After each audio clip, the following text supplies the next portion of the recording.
Hey everybody, James here. It's about the 20th of February today, and I had a marathon of testing done today. I had a bunch of blood work done, and I had my PET scan and my 3T Tesla MRI done as well. What an experience that PET scan was.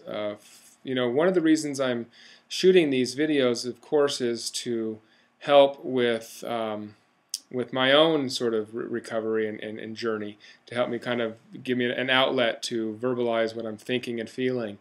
Another reason is it gives me an opportunity to communicate with my friends and my family, you, to kind of stay on track of what's happening with me. And the third reason I'm filming these videos is to help other people who are going through the same thing that I am going through, or will be going through the same thing that I am going through.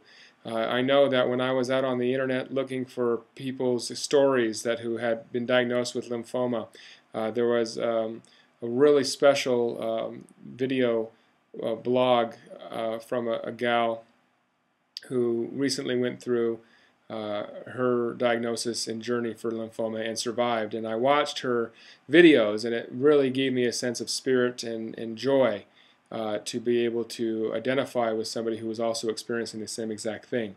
And so my purpose of these videos is for those three reasons. And so to that end, I want to tell you a little bit about the PET scan that I experienced today, particularly for those folks that are about to embark on a PET scan yourselves. When you first walk into the PET scan area, they gave me an injection of radioactive material, and it was quite bizarre.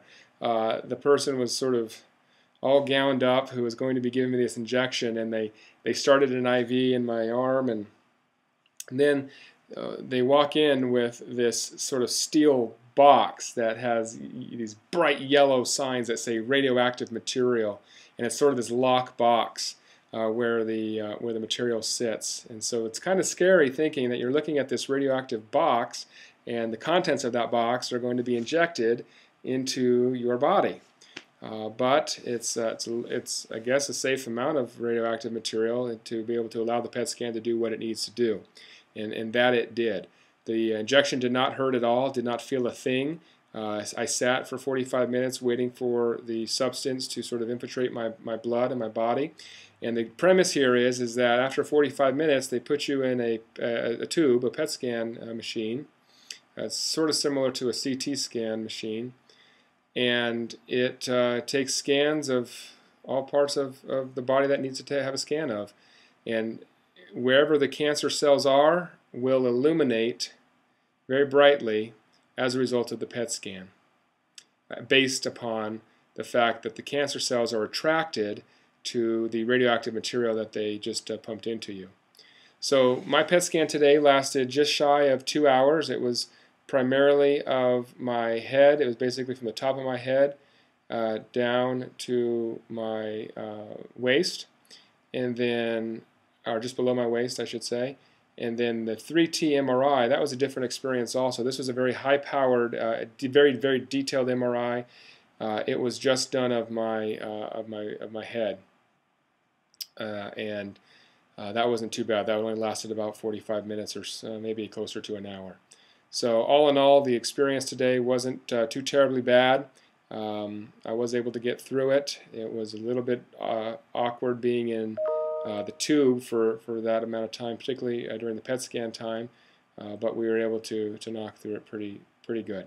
So the next step is I wait a few more days, and the results of these scans will come back, and they'll be shared with my oncology team, who will then talk with me about what stage, based on these results, my lymphoma is, my cancer is, and then hopefully we'll be able to talk about what my prognosis is as a result of that staging, and also then, of course, the most important thing, what the treatment is, so that I can go ahead and just knock this cancer right on its butt. I remain optimistic, and I'm going to do this. Thank you so much for your continued support and your prayers, and I'll check in with you again after my staging visit with my oncology team. See you later.